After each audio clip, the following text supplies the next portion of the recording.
Welcome to the Travis Masterbone podcast. I am your host, Travis Masterbone, talking some shit to impact your life. This is episode 26, titled Douglas Murray and Credentialism. Quote, "There's a weird way in which figures like him, whose ideas are not being countered when they are raised, who are given platform after platform to spread their views, they're welcome to those platforms. I am not saying they should be deplatformed. But these are very, very fringe figures who are pushing ideas that are either debunked now, have been debunked before, or would not stand up against someone who disagrees with them." End quote, Douglas Murray. Douglas Murray, he is one of my favorite individuals and intellectuals to listen to and read. He is a British author, journalist, political commentator, and podcaster. He has several influential books such as Neoconservatism, Why We Need It. I've dabbled in some of his books, The Strange Death of Europe, The Madness of Crowds, and The War on the West. So he likes talking about immigration, identity politics, and cultural decline of the West.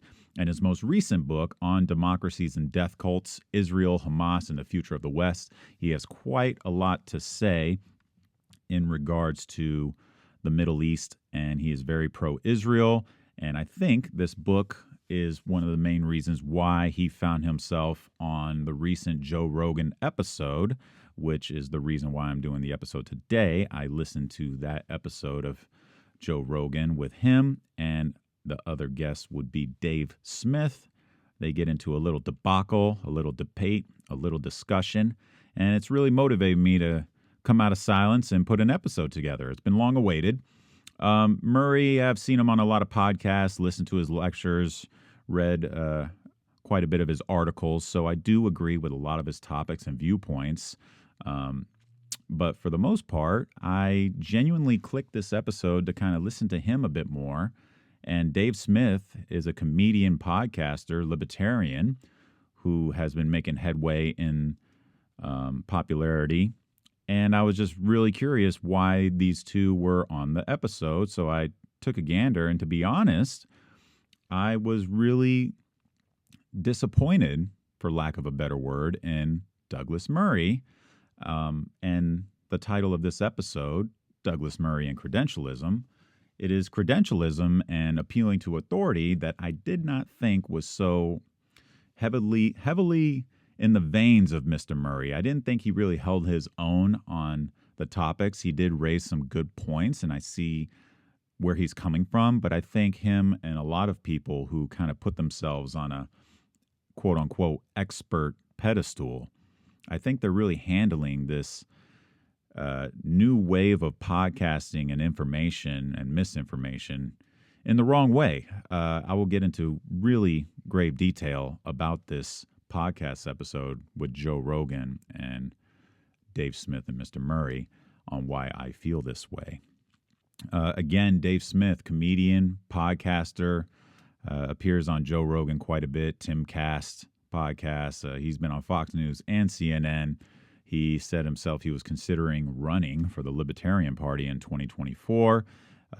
He's pretty much known for being a very controversial, but also I would say nuanced perspective on really, really big events that are occurring now and in the past in regards to military conflict and politics, COVID-19 mandates, etc. Go look him up and get a little deeper on all that. So what is credentialism? Well, credentialism is the belief that certain qualifications like degrees, certifications, titles, status are more important or the only measure of a person's intelligence, or in this case, in this scenario with this podcast, like worthiness of speaking about topics. Are you qualified? Or Mr. Murray would ask, are you a historian? And so it's when people put too much value, in my opinion, on just credentials alone instead of what is actually said and what is the facts or the skills, experience. I don't think competence as a whole is dictated entirely by, your degree. And I just don't really It's not part of my value system. I have a master's degree in kinesiology, but I never bring it up if I'm in a room full of personal trainers, movement specialists, exercise therapists, strength and conditioning coaches. Most of the time, I like to stay quiet and see if I could learn from them. I don't really ask for their resume before I hear their opinions about stuff. And so I bring this up because this episode really highlighted that Murray, yes, I think to some extent there is some need for authority. Like if you have not read much about psychology and you're a biologist, your receipts on your knowledge really get shown if you're a biologist trying to talk about psychology and you just don't know definitions, you don't know theories, you don't know prominent individuals, then maybe you should touch up on that before you start speaking on the topic. But I mean, again, at the same time, Charles Darwin, he wasn't even technically a biologist, and yet he's known and referred to as one of the most prominent biologists in history. And same with Isaac Newton. People can discover things and become things without actual paper, like degrees and status of such, And so I kind of see where this appeal to authority comes from, but I think it's very flawed. And I think this conversation in the Joe Rogan podcast between Dave Smith and Mr. Murray really highlights that. Like this whole thing with credentialism, like it just excludes people that are very, very capable of teaching us things. Like in my humble opinion, Dave Smith. I think he's very intelligent and brilliant for many different reasons. And I think he's very knowledgeable on these topics, such as the Iraq War, Ukraine and Russia, and also this Palestine, Israel, Middle East, Gaza debacle, which I think is really pressing the buttons of Murray. And Murray reacts with a lot of emotion, more than I ever have really seen from him, which is kind of disappointing all in all. And I use that for lack of a better word because I'm a big fan of his, but I just really feel like he did not hold his ground in this episode. So all in all, appealing to authority, I just think it's a logical fallacy because, you're trying to prove a point by, citing figures or pointing to degrees and status, but that doesn't necessarily mean that those people are correct when it comes to the facts. Dr. Fauci said, triple mask, it's going to protect you. But Dr. Fauci was wrong. And it's very possible for these quote unquote experts to be wrong. This diet works because so-and-so said so. Oh my God. Go down the YouTube wormhole with that. The amount of diets that are out there. But if one expert says it, well, then that must be true, right? We are completely excluding what the facts are, and then we're also shutting out what could be possible, what the truth actually could be. We are going to exclude people that might have more knowledge and might be closer to those facts than Dr. Fauci. And that's just an example, right? It doesn't mean that they're right, And so in this podcast, we clearly see Mr. Murray. He comes in hot. So let's just dive right into the episode. He comes in hot. There's really not much small talk or joking around in the beginning. He comes in and just wants to address right off the bat, this quote unquote expert debate. Okay. And he asked Joe, how many people have you brought on that are, historically savvy in the pro-Israel realm or whatever? And Joe Rogan brings on whoever the hell he wants. But he's criticizing Joe, saying that he doesn't have the experts on his podcast, right? And I recently stumbled upon this individual that they brought up. His name is Daryl Cooper, and he has a podcast called Martyr Made. And so Mr. Murray brings him up specifically because he is looking down and deeming this martyr-made podcaster, Daryl Cooper.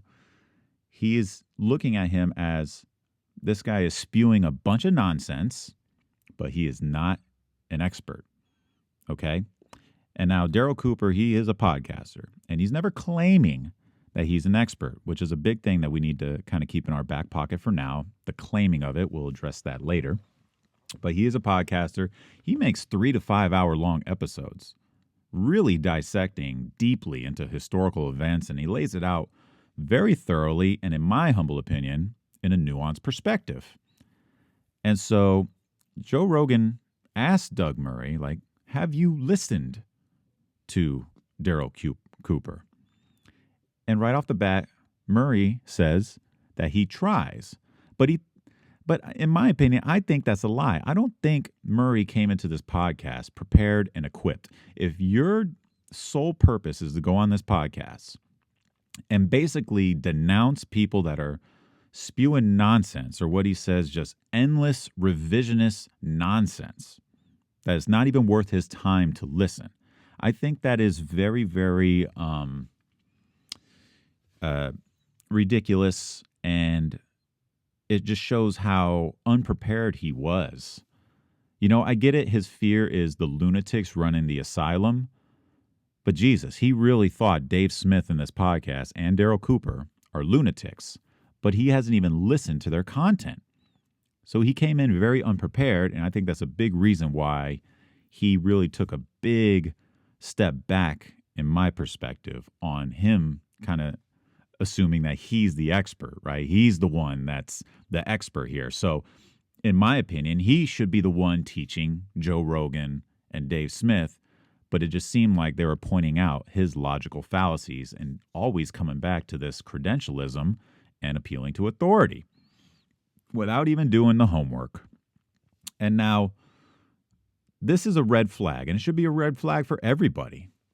If you're trying to get to the truth, the absolute truth, and you're watching two people debate and discuss any topic, let alone serious ones like Ukraine and Russia and Gaza, right? Ones that hold a lot of controversy and responsibility, I think there should be no stone unturned. You should be coming in there prepped and ready to go. And I think right off the bat, I think we know Murray lied. I don't think he listened to anything of Daryl Cooper. He probably listened to a clip, and then he lied to Joe Rogan saying that he tried, whatever that means. But I think it's very disingenuous for him to lie like that, ever so subtly. But then it's also disingenuous to not give these people an opportunity before you criticize them. Don't lump them in with Alex Jones right off the bat.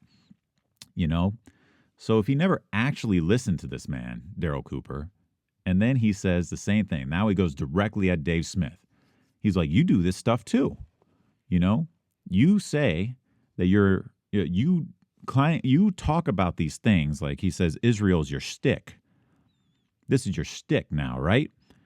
You know, but you want to pull the ripcord and say, hey, I'm not an expert, but I'm going to talk all about this. And so how I look at this situation about disclosing whether or not you're an expert, there's two roads you can take. When you disclose that you're an expert, true, you're holding a lot more responsibility and you're putting yourself out there. You're putting yourself up to the fire and the pressure, the way I would say Douglas Murray did going on this podcast. He's the one that has everything to lose because he's the quote-unquote expert. So this is true. You can look at this ripcord of being wrong when you're explaining things like, oh, I'm not an expert, but I'm going to just yap about Gaza. I'm going to yap about Russia and Ukraine. And if I'm wrong, well, that's that. So that's one path.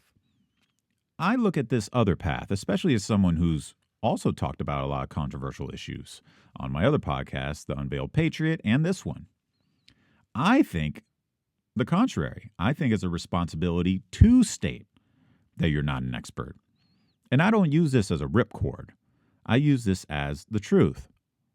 Okay? Like, in my opinion, it is true that I think I am not an expert. There is always much more room for digging. There is always much more room for interviewing people who have actually been on the ground in Gaza or Ukraine or here in the U.S., the Iraq War, you name it, anywhere, everywhere, right? But we can only do so much. There's only so much time in the day. So it is a buffer to say, hey, I'm not an expert, but I've listened to this expert. I've read about this from this expert. You can read about experts and you can dig and get perspective and then state your opinion about it. This is America. I don't know how they do it in the UK, Mr. Murray, but I have a funny feeling if you were sitting next to me, like, would you think that I just need to shut the fuck up and not be on these platforms because I'm not a quote unquote expert? So if I disclose that I am an expert because I'm talking about these things, it's a lose-lose because then you're going to say, how are you an expert? Do you go into the archives? Do you interview? Do you go boots on the ground? So it's basically saying if you don't meet this special criteria that Mr. Murray has in his head on what an expert is, if you don't meet that, essentially what he's saying is shut up. There's a part where they're saying where are they laying the groundwork for people to start getting dangerous misinformation? And are they watering it? Well, it depends on what the topic is. What is the fertile ground that they're watering? This still is a subjective thing. This word expert, quote unquote, it's still very subjective. And it's not like they defined it at the beginning of the show. Like what qualifies as an expert and what doesn't. And then how does it really solve the problem? I think no matter what, even after listening to this episode between these guys, you as a listener, and after listening to this, have a responsibility to go deeper elsewhere in many different sectors, what have you. And then you form your opinion. People are going to form their opinions no matter what. But now you got the responsibility of millions of people. Well, I'll tell you what, are millions of people going to now follow Douglas Murray on how he performed in this podcast episode? I would say he took a hit because he did not uphold his end as a quote-unquote expert. Whatever his subjective definition of expert is, whatever credentials, he is supposed to be the grown-up in the room. But he did not look like it or exhibit that whatsoever. And I don't even think this is arguable. I think it is just as clear as day that he was just coming to the table with a very, it was just a very disappointing way of approaching this. Dave Smith said, you're doing a concept creep. What the woke left does all the time, which Mr. Murray is against the woke left. He has significant writings and lectures and podcasting interviews where he is completely against how the left operates. But then Dave Smith calls him out and says, hey, you're kind of doing what they're doing. Like a few people are downplaying Hitler and you're just going to lump the majority into their viewpoints like Daryl and this other guy, Ian Carroll, and myself, like Dave Smith too. And it's true. A fringe group has become mainstream. In what sense? You need to, that's why I'm saying he didn't do his homework. He should have came into this podcast with very specific people, very specific quotes. And if they're spitting revisionist nonsense that is quote unquote wildly off, he should have came a lot more prepared because this completely filters the misinformation. When the experts, quote unquote, come on in, you have to go put these guys in their place. And he did not do that. I don't care how you want to fucking paint it. And so the straw man fallacy is when someone misrepresents another person's argument and they oversimplify it or they exaggerate it, whatever it takes to modify it so it's a little bit easier to attack. That's a straw man. I think that is exactly what this guy was doing the entire time. And I think it doesn't really get to the core root of the issue that he's trying to get to. And then I don't think it really solved any problems whatsoever. And it's right out the gates, Murray just went going. Intended or not, that's what he did. And he was really portraying himself as the expert. But then people like Dave Smith and Daryl Cooper, who he probably perceives are not, or this whole discussion would not exist. I almost looked at it like, wow, Dave Smith actually seems like he is a bit more educated on these matters, or more educated than what Mr. Murray was expecting.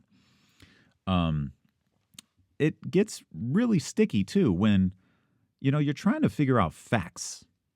And if you were to drop an individual from another country here in America, wouldn't the takeaway be a little different if they were dropped in the Bay Area versus Florida versus Texas versus New York? Right now there's a little less than half the country that think that we're all on the verge of economic collapse with Trump and that we're in the worst place ever on the global stage. And then there's a whole other side that thinks, all right, this is go time. This is exactly what we want. A president that's actually doing what he said he was going to do. So history is really funny. And then depending on if you're watching CNN or Fox News, which facts are facts? And how are we writing this now? That person that got dropped here from a different country, he's going to go back to wherever he's from. No pun intended with the immigration shit. I move forward. But he's going to go back to wherever he's from, and he's going to have a different story depending on where he came from. And so now we're in the information age where people can look up and find so much shit, and you don't really know. And now people are really questioning things. And a good point that Dave Smith brought up in this conversation/discussion is, we're now revealing that there was a lot of lying going on within our own government. And Dave Smith knows a hell of a lot more than I do in regards to coups d'etats and, government replacements in other countries. And he's just upset with them meddling in other countries. And I agree, and it's always fueled by lies. And I think a big reason why Trump is in office today is because a lot of people have discovered a lot of lies and a lot of bullshit from, more specifically, one side than the other. It's not saying one's perfect and one is evil by all means, but it definitely doesn't help. If you don't want Trump in office, well, put him in his place. Sidestep. Back in when he got elected in 2016, when I hated him, no one on the Republican stage, not Carson, Bush, Cruz, Paul, Rubio, nobody put Trump in his place. And he didn't have the credentials. Trump had no credentials. That was one of the big things. Well, Hillary Clinton, she's got experience. She's a politician. She needs to be there. She's the adult in the room. Trump didn't have any experience, so that was a big, big issue. No credentials. But then he got elected. Why is that? How did that happen? Was it because maybe the things that he was saying people resonated with, and then all the adults did not put him in his place? I would think so. And Tucker Carlson said in an interview one time that the Democrat Party is upset that their wife cheated on them with the mailman. And they're upset about the wife cheating, but they need to understand, why did she do that? Why did she cheat with the mailman? Why the mailman? Why Donald Trump? And I could peck that apart for a very, very long podcast, but overall, it just goes to show it's not just about credentialism. It's not just about appealing to authority. It is literally about the topics at hand, questions. And I was just thoroughly disappointed how many times, Joe Rogan asked him a question, like they were talking about Churchill. And again, straw man, Murray was completely lumping Daryl Cooper in with these people that hate Churchill or want to revise history and making Churchill the bad guy, downplaying Hitler, right? Very, very against people who are against Israel and the Jews, right? Which I understand. There is Kanye West out there. But do your homework. That's not what Daryl Cooper was doing. And so Joe Rogan's like, well, what about that Operation Unthinkable or whatever? And he was just like, wasn't Churchill trying to get Nazis or whatever in this certain undercover way? And then they look it up on Wikipedia. And I don't need to tell you or know the details about what operation Joe Rogan was talking about, right? But let's say he got this information from some lunatic about Operation Unthinkable by Churchill and the quest against the Nazis. Let's say he did that. He mentions that to Douglas Murray. And there's a good 5-second pause. Douglas Murray doesn't even know what he's talking about. And then they look it up on Wikipedia, and it's something that apparently is quote unquote true. And Douglas Murray says, well, I don't look at Wikipedia. Well, of course, not everyone should rely totally on Wikipedia, but if this is true and you don't know about it, then you're not an expert, right? I thought, you're trying to proclaim that you know all these things, and then they bring up some prominent historical event and you don't know. It doesn't make you look good. But if you say, no, that is bullshit, that operation never existed. No, that didn't happen exactly like this. It actually happened like this. You can't argue or debate facts. And the problem was Douglas Murray didn't bring the facts to the table. And so let's bring it in a little bit more, fast forward into the podcast where Dave Smith and him start talking about Gaza and about this blockade. And this is where one good point was brought up by Douglas Murray, where he kind of put Dave Smith in his place for a second, but then didn't capitalize on it. Where he was like, have you ever even been to the Gaza Strip? Like really huffing and puffing, like, I've been there. You're going to tell me what's going on there, right?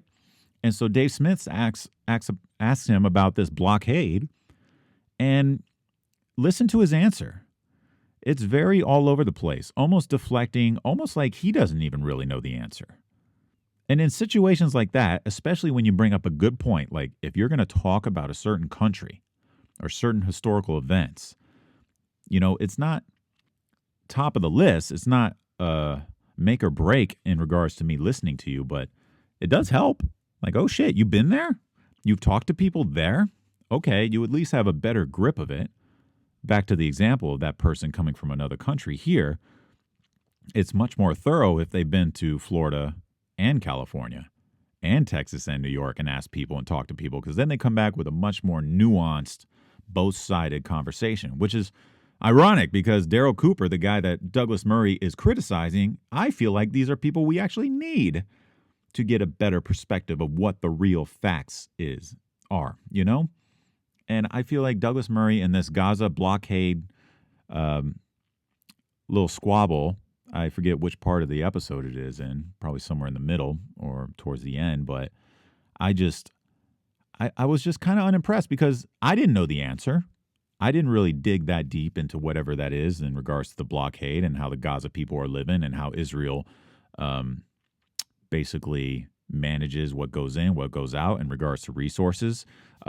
It's a pretty important thing, I would suspect, in regards to humanity. And I was just hoping that Murray had a great explanation, a great counter with facts that were undebatable, that would put him back into the adult seat and put Dave Smith back into the seat of a student.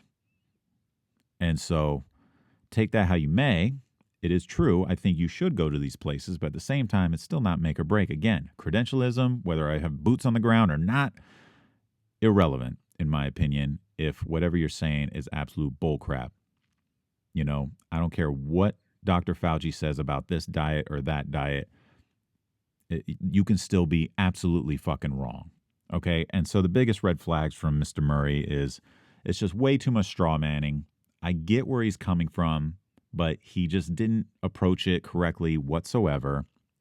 I think he lost points with me on this, and I highly encourage everyone to kind of take a little deep dive into it and listen to the episode itself. It's about 3 hours long, maybe a hair under. And then, what's your takeaway? How do we feel about this? About the main subjects at hand here, like defining an expert. Do you need to disclose or not disclose being an expert before you start speaking your mind on a podcast to millions of people or at a party? Is that really necessary, especially in America? What are the ramifications? Is that the reason why there's a lot of lunatics versus people that are moderate, nuanced? I think other takeaways is if you are going to come to a debate stage like this, you better come prepared. Don't just think that they don't know shit because they could flip the script on you, and then next thing you know, you look like a dummy. And that to me is how I gauge on who knows their shit and who doesn't. So yeah, I mean, give it a listen. Joe Rogan, Dave Smith, Douglas Murray. I would also recommend going through those books. I didn't read them front to back, but listened to good chunks of all of them in regards to War with the West and the strange death of Europe with immigration, the madness of crowds, identity politics. I mean, Murray really does have good stances on these topics, and I think they are very important. But his most recent one, 2025, on democracies and death cults, Israel, Hamas, and the future of the West, sure, there's a perspective you can listen to. But then what's the other perspective? That, to me, is what's most important, especially if we're thinking of digging into the truth. And in the age of information, I mean, who the hell knows what we're learning and who are we learning it from? It's very difficult to decipher. And so I think debates are the best, and people need to learn how to hold their water. So if Murray needs a little bit of a pass on this, my next question is, how many passes does an expert get until he is no longer an expert? You know? And it's not going to shut me up. I'm going to keep doing this. I am glad to be back. I'm going to wrap it up from there. Just go listen to the episode and see if any of the shit that I talked today plays any role in how you view and interpret this Joe Rogan podcast. But please, I haven't said this in a long time. Like, share, subscribe. And thank you for tuning in to the Travis Masterbone podcast. And I look forward to you tuning in next time. Farewell.